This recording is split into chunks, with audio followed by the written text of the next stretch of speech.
Cauchemar. Nous en avons tous. Mais que signifie-t-il exactement? Pourquoi avons-nous des mauvais rêves? Y a-t-il une signification psychologique derrière eux? Les cauchemars sont la source de beaucoup d'horreurs que nous voyons dans les histoires, les mythes, les films et les jeux. Ils sont une rencontre avec le côté sombre de l'inconscient, qui inclut souvent l'affrontement de certains des aspects les plus douloureux de notre être. Et on ne sait pas quelle est cette partie de soi-même jusqu'à ce qu'on la confronte. Les cauchemars sont différents des autres rêves, tant en quantité qu'en qualité. Ils sont relativement peu fréquents pour la plupart des rêveurs, mais leur intensité et leur vivacité causent une telle détresse que, contrairement à la majorité des rêves, nous avons du mal à les oublier. Ils réveillent la peur, l'anxiété, l'agonie, la honte, la mélancolie ou un grand dégoût. Le mot cauchemar est également utilisé au sens figuré pour décrire toute situation difficile ou terrifiante. Certains cauchemars sont si mémorables qu'ils colorent notre expérience de la vie pendant des années, ou en fait, restent avec nous toute la vie. De nombreux psychiatres se sont concentrés sur la pathologie des cauchemars, généralement considérés comme des événements psychologiques négatifs qui nous tourmentent et interrompent notre sommeil, causés par une variété de facteurs externes et internes, comme des situations de vie stressantes ou des souvenirs traumatiques. L'accent est mis sur la réduction de leur fréquence ou leur élimination complète par des médicaments. Cependant, le problème est que l'accent est mis sur les causes pathologiques des cauchemars, sans se soucier de leur finalité. Après nous être réveillés d'un mauvais rêve, nous sommes obligés de reconnaître nos conflits inconscients, mais nous avons tendance à les oublier et à continuer notre vie quotidienne, sans nous rendre compte du dommage psychologique que nous nous infligeons. Les cauchemars sont la thérapie de choc que la nature utilise lorsque nous sommes trop inconscients de quelques dangers psychologiques. Ils nous tirent d'une profonde somnolence inconsciente sur une situation dangereuse, comme si l'inconscient disait « Regarde, ce problème est urgent ». La psyché nous dit de nous réveiller et de faire face à ceux que nous avons négligés. La plupart des cauchemars représentent des opportunités de guérison personnelle par une libération émotionnelle très nécessaire. Il existe des motifs oniriques typiques liés aux cauchemars ou aux rêves d'anxiété comme tomber, arriver en retard, ou ne pas être prêt pour une présentation ou un examen, manquer un volume ou oublier ses bagages, marcher avec des vêtements insuffisants, perdre ses dents, se sentir piégé, incapable de bouger ou de faire un bruit, blessure ou maladie, rencontrer des monstres terrifiants ou des catastrophes naturelles, etc. Ces motifs sont très communs, mais en aucun cas suffisants pour confirmer l'existence de quelques systèmes dans l'organisation d'un rêve. Lorsque nous dormons, notre cerveau traverse des cycles naturels d'activité. Ce sont le sommeil sans mouvements oculaires rapides, non REM, et le sommeil avec mouvements oculaires rapides, REM. Lorsque nous nous endormons pour la première fois, nous passons par les premières étapes du sommeil non REM. Dans la première étape, nous sommes dans un état de veille relaxé et commençons à nous endormir. Les personnes qui se réveillent à ce stade croient souvent qu'elles étaient complètement éveillées. Il est courant d'expérimenter des secousses hypnotiques qui ressemblent aux sauts expérimentés par une personne lorsqu'elle est surprise, parfois accompagnée d'une sensation de chute. Dans la deuxième étape, notre fréquence cardiaque diminue et la température corporelle baisse. Nous faisons l'expérience d'un sommeil léger. La troisième étape est connue sous le nom de sommeil profond, et c'est l'étape la plus courante où se produisent les parasomnies, troubles du sommeil, qui incluent le somnambulisme et les terreurs nocturnes, entre autres. Les terreurs nocturnes sont différentes des cauchemars, ces derniers se produisant pendant le sommeil REM. Les terreurs nocturnes sont des épisodes où l'on se réveille terrifié, et souvent, crie, pleure, frappe ou tente de fuir. La personne peut éprouver des battements de cœur rapides, une respiration lourde, une transpiration abondante et un discours incompréhensible. Plus gravement, la personne peut frapper les autres, endommager les objets proches ou même entrer en collision avec les murs et les meubles. Le contenu de l'épisode est très difficile, sinon impossible, à se rappeler. Après environ 70 à 90 minutes, on vit le premier cycle de sommeil REM, qui se produit lorsque la personne passe d'un sommeil profond à un sommeil plus léger. Nous faisons l'expérience de 4 à 6 cycles de sommeil REM par nuit en moyenne, qui augmentent en durée au fur et à mesure que la nuit avance. Ici, l'activité cérébrale augmente et le cerveau paralyse le corps pour que l'esprit puisse rêver en toute sécurité. Sinon, la personne endormie marcherait, se déplacerait et agirait physiquement selon les impulsions dans l'état de rêve. C'est pendant le sommeil REM que la plupart des rêves et cauchemars se produisent. La quantité de sommeil REM diminue à mesure que nous grandissons, occupant généralement seulement entre 20 et 25% du sommeil total chez les adultes, soit environ 90 à 120 minutes de sommeil par nuit. Une façon de comprendre pourquoi les enfants font plus de cauchemars est qu'ils sont plus proches de l'inconscient que les adultes, car la capacité de pensée rationnelle n'est pas complètement développée. Les enfants expérimentent des monstres dans le placard ou sous le lit, parce que pour eux, c'est une réalité. Le mot « mar » dans Nightmare est un terme anglo-saxon désignant un elfe, une vieille sorcière ou un démon qui s'assied sur la poitrine des personnes et leur cause des cauchemars. En vieux norrois, on le connaît sous le nom de Mara. Le préfixe « night » a été ajouté pour souligner que ces créatures rendaient visite la nuit. En danois et en norvégien, le cauchemar se traduit par « mareried », tandis qu'en suédois, c'est « mardream ». Ce phénomène a été rapporté depuis l'Antiquité jusqu'à nos jours dans le monde entier. Aujourd'hui, on le connaît sous le nom de paralysie du sommeil, qui diffère d'un cauchemar en ce sens qu'elle se produit alors que la personne est encore consciente, mais incapable de bouger ou de parler. Cela peut arriver en se réveillant ou en s'endormant. Les personnes expérimentent des hallucinations auditives et visuelles et ressentent une terreur et une anxiété intenses. La personne voit des entités menaçantes et ressent une pression sur la poitrine, ce qui rend la respiration difficile, provoquant une sensation d'étouffement. Dans la saga nordique Ynglinga du XIIIe siècle, le roi Vanlandi était un grand guerrier qui a beaucoup voyagé. Il a promis à sa femme de revenir après 3 hivers, mais il n'est pas revenu avant 10 hivers. Sa femme a engagé une sorcière pour lancer un sort pour le faire revenir ou le tuer. Le roi souhaitait revenir auprès de sa femme, mais ses amis et conseillers le lui ont interdit, disant que c'était l'œuvre de la sorcellerie. Il s'endormit alors et dit que la Mara était en train de l'écraser. Quand les hommes ont soutenu la tête du roi, elle écrasa ses jambes à tel point qu'elles étaient presque brisées. Alors les hommes lui saisirent les pieds et la Mara pressa la tête du roi jusqu'à ce qu'il meure. En Allemagne, cette entité maléfique est souvent appelée Alp, un mot étymologiquement lié à elfe. Dans le folklore, les Alpes et les Maras entrent dans la chambre de quelqu'un la nuit pour induire un cauchemar chez le rêveur. Même si les fenêtres et les portes peuvent être bien fermées et verrouillées, ils peuvent encore entrer par les plus petits trous, comme le trou de la serrure, qu'ils recherchent avec un plaisir particulier. Il existe également plusieurs amulettes contre les cauchemars, des prières ou des sorts utilisés pour éloigner les maras. L'utilisation de symboles pour la protection pendant le sommeil est un fil conducteur observé à travers l'histoire. Dans la mythologie japonaise, le Baku ou dévoreur de rêves est un esprit qui est censé dévorer les cauchemars. Il est représenté comme une chimère, une bête mythologique composée de diverses parties d'autres animaux. Après s'être réveillé d'un cauchemar, la personne invoquerait Baku pour la protéger en criant « Dévore, ô Baku, dévore mon mauvais rêve ». On l'invoquerait également avant de s'endormir la nuit pour éviter les cauchemars. Cependant, la personne devait être prudente, car si un Baku restait affamé après avoir consommé des cauchemars indésirables, il continuerait également à dévorer les espoirs et les rêves de la personne. Ainsi, la personne vivrait une vie vide et sans but. D'un autre côté, il y a des rêves fébriles, expérimentés pendant des épisodes de fièvre, sont plus intenses, étranges et négativement chargés que les rêves normaux. Ils incluent souvent des thèmes de distorsion spatiale, de menaces, de danger et de maladie. Ces rêves reflètent l'inconfort physique et mental du corps, créant des expériences vives qui peuvent être perturbantes et difficiles à oublier.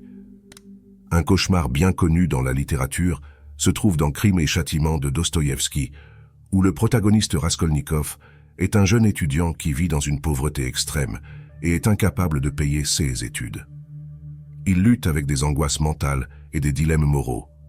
Raskolnikov considère voler et assassiner Aliona Ivanovna, une prêteuse sur gage cupide et abusive, comme une solution à ses problèmes financiers. Pour tester sa détermination, il rend visite à la prêteuse sur gage et engage une vieille montre pour quelques roubles. En chemin, il rencontre Marmeladov, un ivrogne sympathique qui lui raconte la situation désespérée de sa famille. Raskolnikov accompagne Marmeladov chez lui et assiste à la misère dans laquelle il vit, y compris les actions abusives de sa femme malade envers leur enfant. Le lendemain, il reçoit une lettre de sa mère qui le remplit de culpabilité. Sa sœur a accepté d'épouser un homme méprisable pour qu'il puisse continuer ses études. Désespéré et accablé, Raskolnikov cherche du réconfort dans une taverne, où il boit un peu de vodka. Épuisé, il s'endort dans la rue et fait un rêve vif et perturbant. Dans le rêve, il est un enfant qui voit des paysans ivres torturer et tuer brutalement une jument qui ne peut pas tirer un lourd chariot. Malgré les cris de protestation de l'enfant et ses tentatives d'arrêter la cruauté, les hommes continuent jusqu'à ce que la jument meure. L'enfant, dévasté, embrasse le corps sans vie de l'animal, tandis que son père l'éloigne, lui expliquant que les hommes étaient ivres et brutaux. Raskolnikov se réveille terrifié et en sueur, tourmenté par la possibilité qu'il puisse lui-même commettre un acte aussi violent que celui qu'il a rêvé. Malgré le dégoût qu'il ressent après le rêve, son angoisse et son désespoir le poussent à aller de l'avant avec son plan, culminant dans l'assassinat d'Aliona Ivanovna. Si nous imaginons que Raskolnikov trouve son chemin vers la salle de consultation, nous rencontrerions un jeune homme agité, souffrant d'une angoisse psychique aiguë et obsédé par des pensées de meurtre. Étant donné sa situation, il n'est pas surprenant qu'il ait eu un cauchemar. Il y a certainement des causes externes. Il est physiquement stressé. Il n'a pas bien dormi, a peu mangé et a consommé de l'alcool. Il est sous une grande pression en raison de sa situation financière et de la nouvelle alarmante du mariage imminent de sa sœur. Les problèmes psychologiques non résolus de Raskolnikov se répètent et ont un impact sur sa situation de vie actuelle.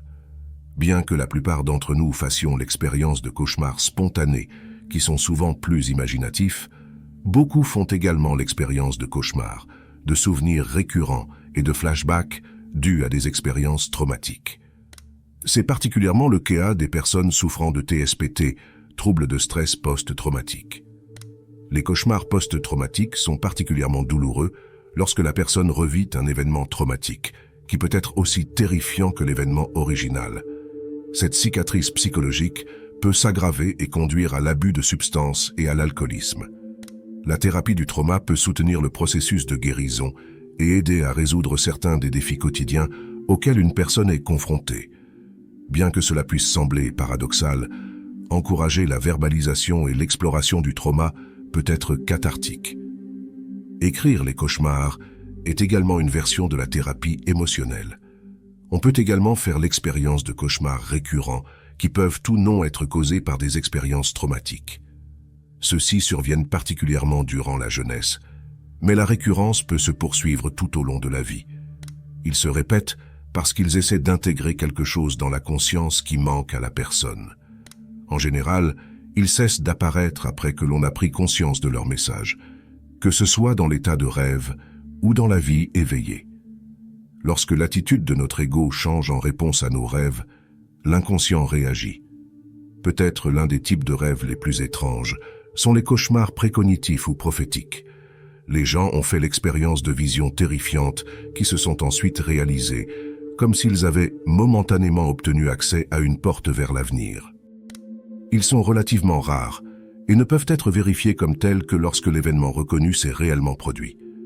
Dans son œuvre Synchronicité, un principe de connexion acausale, le psychiatre et psychologue suisse Carl Jung explore les coïncidences qui sont connectées de manière si significative qu'elles brisent toutes les probabilités statistiques.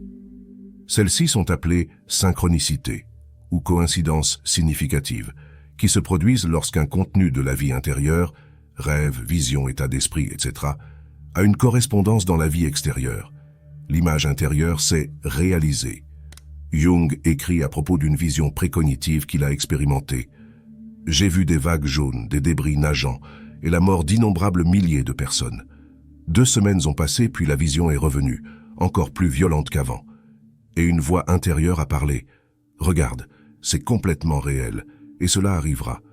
Tu ne peux pas en douter. » De nombreuses visions ont suivi après cela, y compris des mers devenant rouges de sang et son âme lui demandant s'il accepterait la guerre et la destruction, lui montrant des images d'armes militaires, de restes humains, de navires coulés, d'États détruits, etc. Peu de temps après, la Première Guerre mondiale a éclaté. Jung a peu écrit sur le phénomène des cauchemars. Il est cependant possible d'interpréter les cauchemars à travers une lentille jungienne en se basant sur sa théorie générale des rêves. Il écrit « Les rêves sont des produits impartiaux et spontanés de la psyché inconsciente, hors du contrôle de la volonté. Ils sont pure nature, ils nous montrent la vérité naturelle sans fioriture et par conséquent sont préparés comme aucune autre chose à nous ramener à une attitude qui correspond à notre nature humaine fondamentale, lorsque notre conscience s'est trop éloignée de ses fondements et se trouve dans une impasse. Un rêve ne dit jamais « tu devrais » ou « voici la vérité ». Il présente une image de la même manière que la nature permet à une plante de pousser, et il dépend de nous de tirer des conclusions. Si l'on a un cauchemar, cela peut signifier que l'on est trop enclin à la peur ou trop exempt de celle-ci. Les rêves nous disent toujours quelque chose que nous ne savons pas, et suggèrent de nouvelles façons de traiter avec nos impasses névrotiques. Ils ne sont pas superflus, ni n'aiment nous faire perdre notre précieux temps de repos. C'est la fonction autorégulatrice de la psyché, qui cherche l'équilibre et l'accomplissement.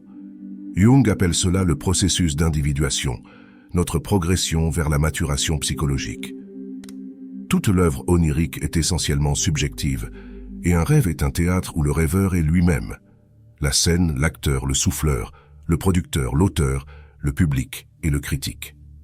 C'est l'interprétation du rêve au niveau subjectif, dans lequel chaque objet du rêve correspond à un élément de la propre psyché de l'individu. Jung appelle cela l'inconscient personnel, contenu de l'acquisition personnelle qui a été réprimée ou oubliée. C'est le foyer des complexes, des groupes d'idées ou d'images chargées émotionnellement, qui peuvent être positifs ou négatifs. Les personnes avec des complexes négatifs font l'expérience de plus de cauchemars. Elles ont un nœud de sentiments inconscients qui peuvent être détectés à travers leur comportement et les empêchent d'atteindre l'accomplissement psychique.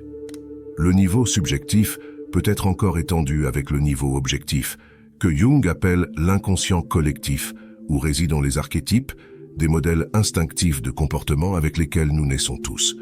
Non seulement les expériences personnelles affectent les rêves, mais aussi les forces archétypiques qui ont une structure mythologique, incluant tout l'héritage spirituel de l'évolution de l'humanité. On les ressent dans ce que Jung appelait simplement « grands rêves ». En général, ces rêves ont peu d'associations personnelles et sont accompagnés de sentiments de luminosité, d'émerveillement, d'étrangeté ou d'horreur. Comme une apocalypse ou une théophanie, rencontre avec une divinité.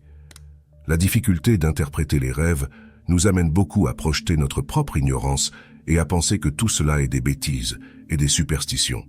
Le rêve, cependant, est un autoportrait spontané sous forme symbolique de la situation réelle dans l'inconscient, et un symbole est la meilleure formulation possible d'un contenu psychique relativement inconnu. C'est le travail du psychologue dont l'érudition en matière de symbolisme peut aider à guider le patient à découvrir son véritable potentiel. Bien que Jung ait pu aider les autres à interpréter leurs rêves, et ayant interprété environ 80 000 rêves dans sa vie, il avait aussi l'humilité d'admettre la difficulté d'interpréter ses propres rêves. Il écrit « Je ne comprends pas mieux mes propres rêves que vous tous, car ils sont toujours un peu hors de ma portée, et j'ai le même problème avec eux que n'importe qui ne sait rien de l'interprétation des rêves. La connaissance n'est pas un avantage lorsqu'il s'agit de ses propres rêves. » Le cauchemar a une intention, qui semble être de communiquer la détresse aiguë de la psyché de la manière la plus dramatique. Un correctif arrive à la conscience et menace l'ego. Ce nouveau contenu peut apparaître comme un intrus ou un attaquant comme dans le rêve suivant. C'est la nuit, et je suis seul à la maison. Je pense que je peux entendre un homme essayant d'entrer chez moi et je panique. Je peux l'entendre essayer d'ouvrir la porte, mais elle est verrouillée. Ressentant la terreur dans tout mon corps, je cours me cacher sous le lit. Je me rends compte qu'il a trouvé une fenêtre qui est ouverte. Je me réveille en panique. Dans ce cauchemar, un aspect inconnu de la psyché menace la personne. Les cauchemars sont particulièrement précieux pour donner une indication claire de l'ego et de sa capacité à gérer des contenus inconscients menaçants. Dans le rêve, la personne rencontre ce que Jung appelle l'ombre, qui contient nos contenus réprimés et est principalement présente dans l'inconscient personnel. Un thème fréquent dans les cauchemars est d'être poursuivi par une figure ou un monstre sinistre, qui peut être comparé à l'ancienne peur d'être chassé par un animal prédateur. Il arrive souvent que lorsqu'on fait face à l'ombre, l'hostilité se transforme en gentillesse, ou une bête se transforme en une forme humaine, avec un message important et urgent à transmettre, comme une perception psychologique. Par conséquent, on doit confronter ces peurs, que ce soit dans le cauchemar lui-même ou dans la vie éveillée. Nous ne sommes jamais capables de nous cacher de l'ombre. Elle semble toujours savoir où nous sommes. C'est parce que nous fuyons un aspect de nous-mêmes. Chaque être humain a un côté sombre, et en l'ignorant, nous ne faisons que lui donner plus de pouvoir pour prendre le contrôle de nous, comme dans l'étrange Sea Haze du Dr Jekyll et de Monsieur Hyde, résultant en une dissociation psychique. Lorsque nous nous forgeons une persona qui ne comprend que notre bon côté et que nous oublions notre côté négatif, nous créons un seul côté et réprimons nos émotions négatives, ce qui entraîne une névrose et une projection psychologique. Par conséquent, nous perdons l'occasion de devenir complets. La santé vient du fait de suivre le chemin qui est naturel et fidèle à soi-même. Les cauchemars sont typiquement des symboles de névrose. Les personnes souffrant de cauchemars fréquents peuvent avoir plus de conflits psychologiques et de problèmes non résolus dans leur vie. Dans la dimension archétypale, les cauchemars sont le côté négatif de l'archétype de la grande mère, c'est-à-dire la mère terrible ou dévoratrice, qui peut être le résultat final de toute expérience de cauchemar. La raison en est que la femme terrible est un symbole de l'inconscient, et le côté sombre de la mère terrible prend la forme de monstres. Dans les mythes et les contes de tous les peuples, époques et pays, et même dans les cauchemars de nos propres nuits, des sorcières et des vampires, des démons et des spectres nous assaillent, tous terriblement semblables. Eh bien, il n'est pas facile de trouver l'origine du cauchemar, car le contenu inconscient est, inconscient. Le contenu a été réprimé et doit être mis en lumière de la conscience. Pendant une période intense de désorientation et d'agitation intérieure, Jung a développé une méthode utilisée pour confronter ces contenus inconscients tout en étant complètement éveillé et conscient pendant l'expérience, connue sous le nom d'imagination active. Il a pu faire face à sa nuit noire de l'âme et rassembler le trésor difficile à atteindre. La culmination de ces expériences est présentée dans son livre rouge. Jung considérait que l'imagination active était l'outil le plus puissant pour accéder au contenu inconscient. Elle consiste à dialoguer avec différents aspects de soi-même, tout en étant pleinement éveillé et conscient, ce qui nécessite solitude, silence et concentration. Souvent, cependant, nous ne pouvons associer ce qui nous dérange à quelque chose de spécifique. L'analyste jungien Robert A. Johnson écrit « Quand cela se produit, tu peux aller à l'inconscient dans ton imagination et demander au contenu invisible de se personnifier. Tu peux commencer ton imagination active en te demandant « Où est l'obsession ? Qui est obsédé ? D'où vient ce sentiment ? Qui est celui en moi qui se sent ainsi ? Quelle est son image ? À quoi ressemble-t-il ou elle ?»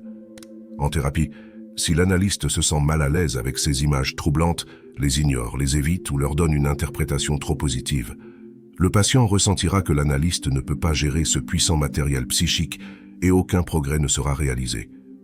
Si, au contraire, le thérapeute prête beaucoup d'attention aux images chargées d'affect du cauchemar, le patient peut progresser. L'imagination active te permet également de prolonger un rêve en imaginant où il s'est arrêté. Tu peux effectivement continuer ton rêve et interagir avec lui en le prolongeant. Cela est particulièrement utile lorsque tu te réveilles brusquement au milieu d'un rêve.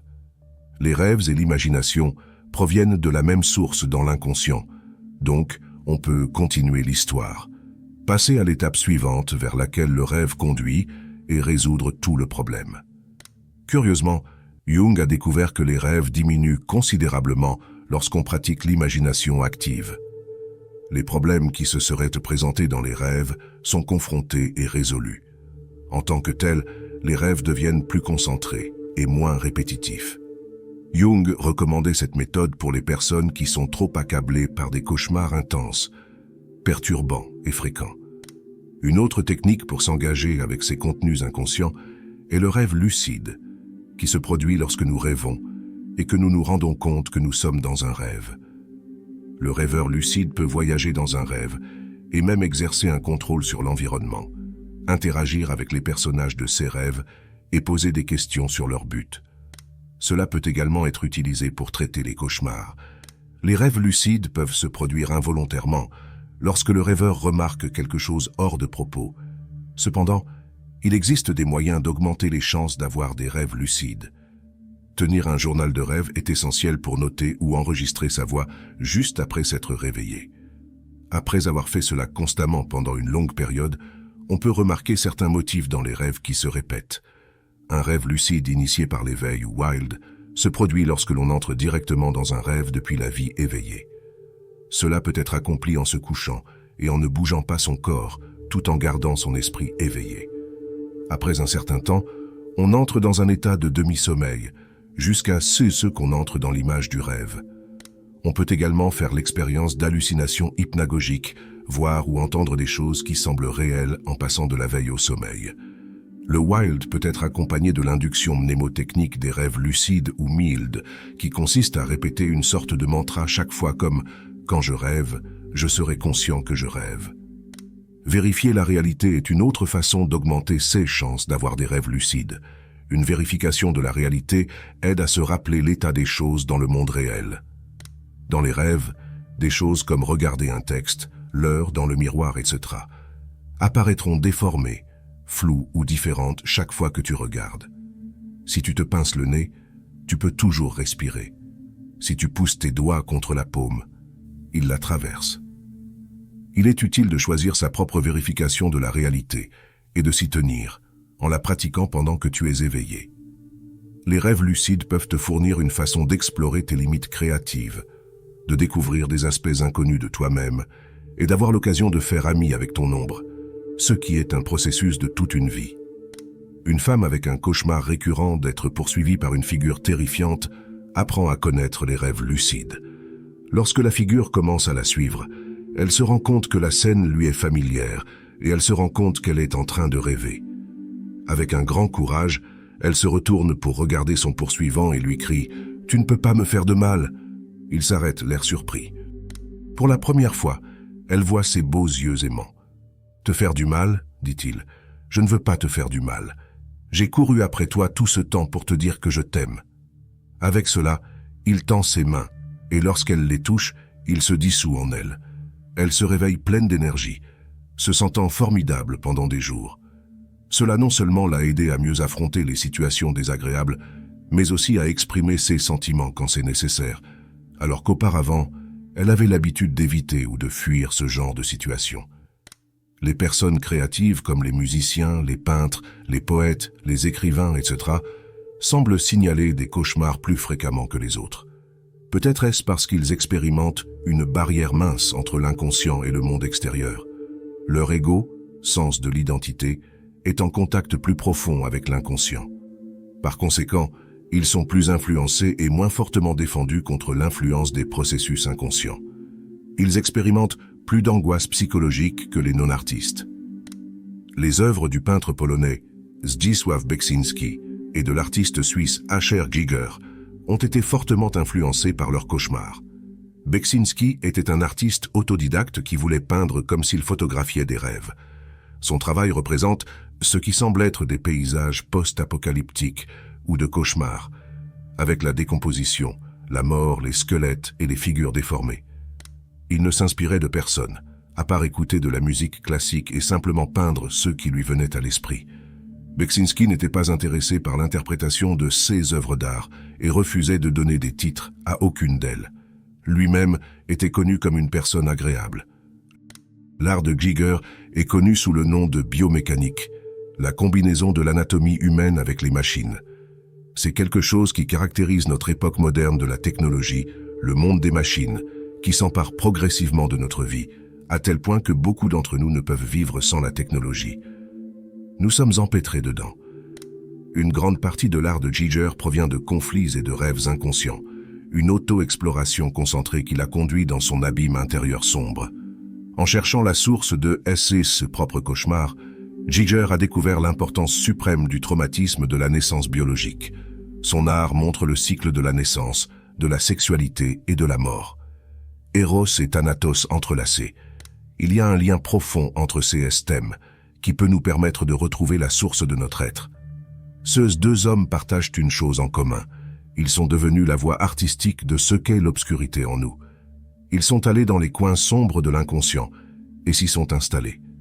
Leur travail est un exemple de à quoi peut ressembler une confrontation avec sa propre ombre. De ce que, apparemment, tout le monde fuit est leur maison. Ils nous montrent comment ces royaumes sombres réprimés dans nos esprits peuvent devenir des œuvres positives d'art transformateurs. Après être passé par les endroits les plus sombres, on voit finalement la lumière briller à nouveau dans sa vie. La fiction, aussi surréaliste soit-elle, est une réponse à la réalité. Si vous êtes arrivé jusqu'ici, n'oubliez pas de laisser votre like et de nous dire ce que vous pensez du sujet. Comme toujours, partagez ce message avec quelqu'un que vous pensez en avoir besoin en ce moment. Si vous n'avez pas encore vu notre contenu et que vous en voulez plus, nous vous recommandons de regarder nos vidéos. Merci de nous avoir regardés. À la prochaine.